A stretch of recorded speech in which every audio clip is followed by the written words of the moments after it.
I greet you viewers. You are at the Genevieve Kibumba YouTube channel. God uses foolish things. We have all sought for jobs, healing, peace, safety, name it.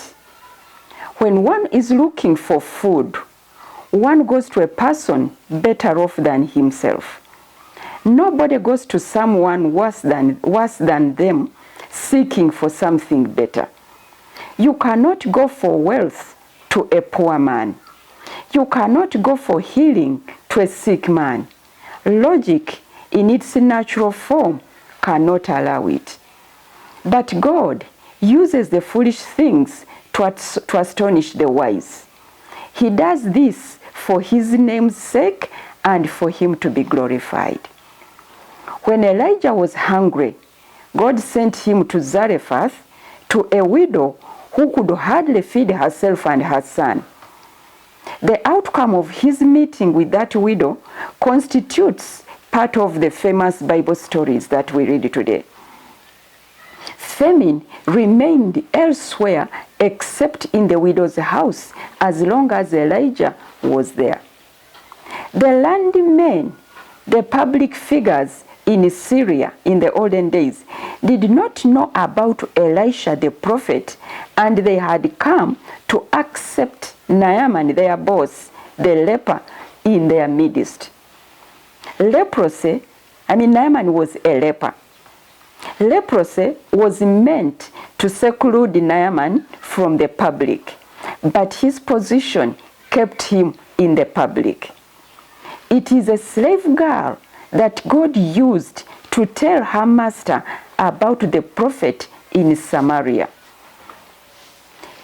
Definitely, he must have asked many questions before consenting to go to Samaria.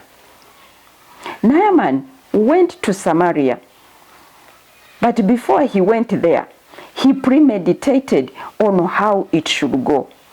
His position demanded that he would receive a guard of honor reception. He knew he would receive a red carpet reception, but he was disappointed when he was treated as a leper. Elisha knew that Naaman did not need honor, he needed healing.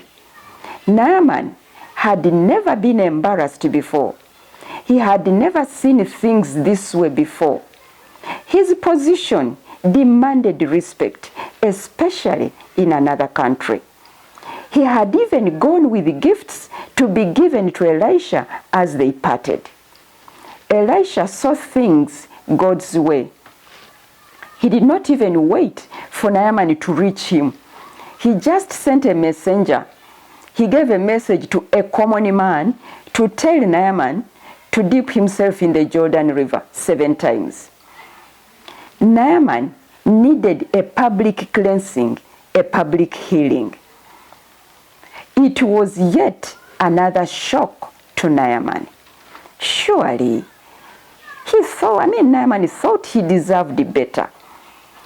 He deserved better treatment than a public bath in a local river. He refused. He actually jumped.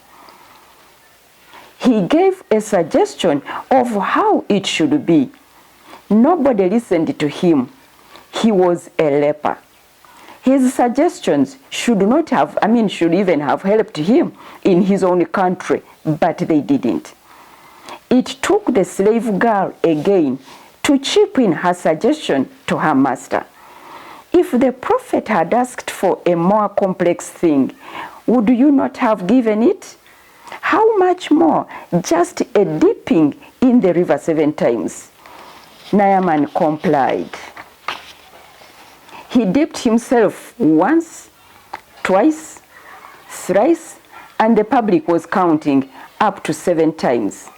Then on the seventh time, his skin came out as a newborn baby. He was cleansed. He was healed. His gifts were also rejected. Freely Elisha had received, and freely he gave.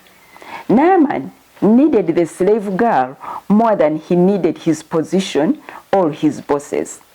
God uses foolish things of this world to astound the wise.